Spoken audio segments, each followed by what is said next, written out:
Del Evangelio de nuestro Señor Jesucristo según San Marcos. Jesús atravesaba la Galilea junto con sus discípulos y no quería que nadie lo supiera, porque enseñaba y les decía: el Hijo del Hombre va a ser entregado en manos de los hombres, lo matarán y 3 días después de su muerte resucitará. Pero los discípulos no comprendían esto y temían hacerle preguntas. Llegaron a Cafarnaúm y una vez que estuvieron en la casa, les preguntó: ¿de qué hablaban en el camino? Ellos callaban porque habían estado discutiendo sobre quién era el más grande. Entonces, sentándose, llamó a los 12 y les dijo: el que quiere ser el primero debe hacerse el último de todos y el servidor de todos. Después, tomando a un niño, lo puso en medio de ellos y abrazándolo les dijo: el que recibe a uno de estos pequeños en mi nombre, me recibe a mí, y el que me recibe no es a mí al que recibe, sino aquel que me ha enviado. Palabra del Señor. Gloria a ti, Señor Jesús. Hazte el último y el servidor de todos. Bienvenidos todos a este nuevo ciclo de predicación del Evangelio del domingo, como también de algunas solemnidades y fiestas sobresalientes del año, bajo el título Evangelio de Fuego, aquí ya en las queridas tierras uruguayas. Evangelio de Fuego por aquel dicho de Jesús en Lucas 12:49. Fuego he venido a traer a la tierra, y como quisiera que ya estuviese ardiendo. Le pedimos a Dios que nos conceda la gracia al encontrarnos con su palabra santa, que sea como fuego purificador que abraza y enciende. Hazte el último, el servidor de todos.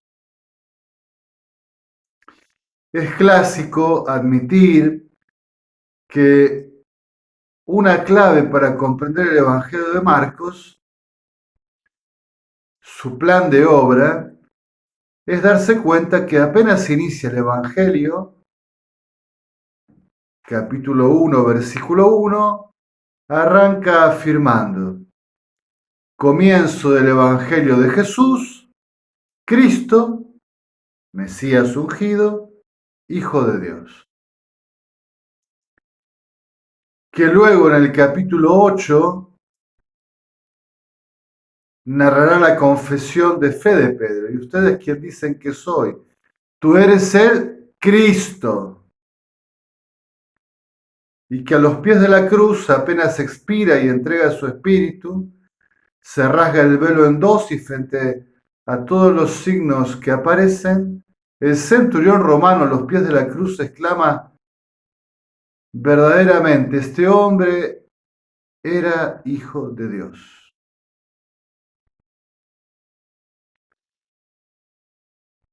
Esta es la afirmación cristológica clave del Evangelio. Jesús, Mesías, Hijo de Dios. Quizás con una pregunta: ¿cómo es Mesías Jesús? ¿Cómo es Hijo de Dios? Recordamos brevemente que el Evangelio de Marcos muy probablemente es compuesto en el contexto de la persecución, probablemente en los años 60, la persecución de Nerón, poco antes, durante o después de esta ocasión de sufrimiento. Y que básicamente el Evangelio de Marcos intenta desarrollar una espiritualidad martirial, una invitación a los discípulos a permanecer fieles y a llegar hasta la cruz. Estoy diciendo estas cosas porque hoy el Evangelio nos habla del segundo anuncio de la pasión.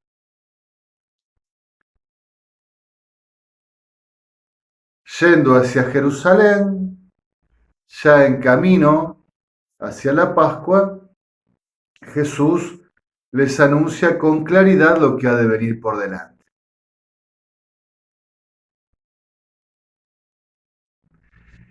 Y es muy interesante lo que en el Evangelio de Marcos es narrado. En realidad en todos los evangelios sinópticos se nos cuenta este nudo crucial de la vida de los discípulos, subiendo a Jerusalén el anuncio de la pasión. En el Evangelio de Juan esto aparece reflejado en el discurso del pan de vida, acerca de comer la carne y beber la sangre. Es duro este lenguaje, ¿quién podrá escucharlo? Y empiezan a abandonarlo, dejan de seguirlo. Marcos tiene una especial intencionalidad al desarrollar este tema. Primer anuncio de la pasión tras la confesión de fe de Pedro. Tú eres el Cristo, el Mesías, el ungido. Anuncio de la pasión y muerte en cruz. Y de pronto la falta de sintonía. Pedro se lo lleva aparte, intenta reprenderlo, corregirlo. No puede ser así.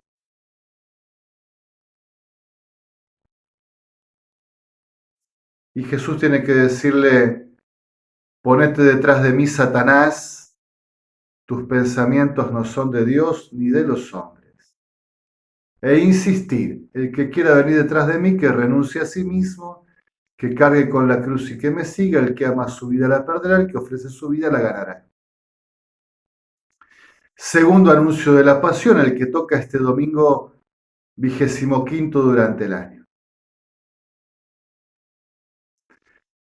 Jesús anuncia con claridad la pasión, pero ellos también, en falta de sintonía, están en otra cosa, como solemos decir, discuten en el camino acerca de quién es el más grande. Y Jesús tiene que invitarlos a ponerse en el último lugar, a ser servidor de todos. Y tiene que plantear el tema del niño, pobre, indefenso, simple, frágil, dependiente. El niño como imagen de sí mismo, como imagen del camino evangélico. Tercer anuncio de la pasión. Otra falta de sintonía. Los hijos de Zebedeo, los hermanos Santiago y Juan, envían a su madre por delante para pedirle a Jesús que les conceda los mejores lugares a la derecha y a la izquierda de su trono. El resto se enoja por esta situación, quizás sintiéndose adelantados, que les han ganado la iniciativa y todos deseaban esos lugares, y Jesús tiene que enseñar aquello de que él, que es el maestro, no vino a servir, a ser servido, sino a servir y a dar su vida en rescate por muchos.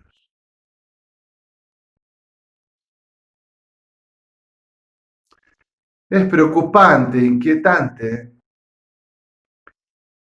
esta falta de sintonía, esta no comprensión del camino de parte de los discípulos. Mientras Jesús anuncia la palabra de la cruz, ellos siguen todavía con una mentalidad mundana, acerca del poder, del protagonismo, del encumbramiento, de los privilegios, de la fama.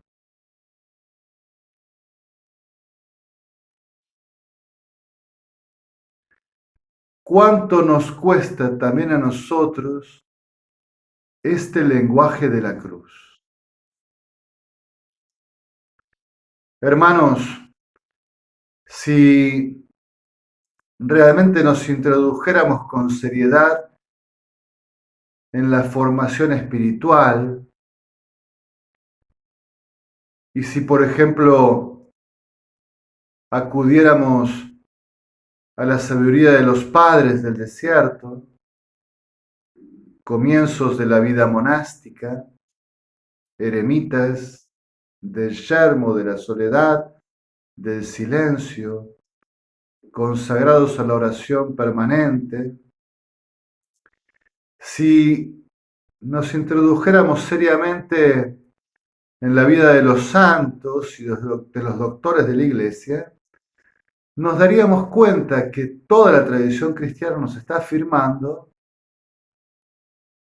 que la clave del camino es el deshacimiento, la desapropiación, la entrega de la vida, el lenguaje de la donación, del ofrecimiento, del sacrificio. La palabra de la cruz, misteriosa, silenciosa, que provoca todo un estruendo. El escándalo de la cruz.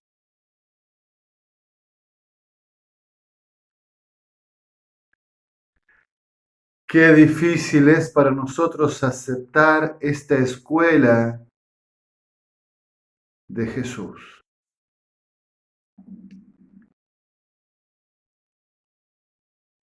Le pedimos al Señor que derrame sobre nosotros su amor, manifestado en su Pascua, porque allí en la cruz realmente comienza el discipulado. Suelo decir que el discipulado se elabora de Getsemaní a la cruz. Uno simpatiza con Jesús, se va acercando a Él, pero realmente se convierte en discípulo cuando en Getsemaní, en su propio Getsemaní, puede adherirse al Señor, al Espíritu, y decir junto con Él: Padre, si es posible que pase de mí esta hora, pero que no se haga mi voluntad sino la tuya, y uno se levanta resueltamente a caminar hacia adelante, hacia la Pascua. Y entonces, crucificados con Él, sepultados con Él, resucitados con Él, comenzar una vida nueva. Es aquí, frente a la cruz, donde se decide nuestra vida de discípulos. Si vamos a perseverar y permanecer fieles al llamado, o vamos a retractarnos, volver atrás.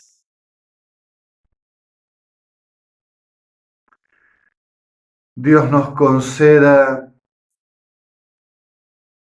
poder siempre renovar, reeditar en nosotros el amor de la Pascua. El encuentro con el crucificado resucitado, amado y esposo, fundamento de nuestra vida y de nuestro caminar. En alabanza y gloria de la Santísima Trinidad.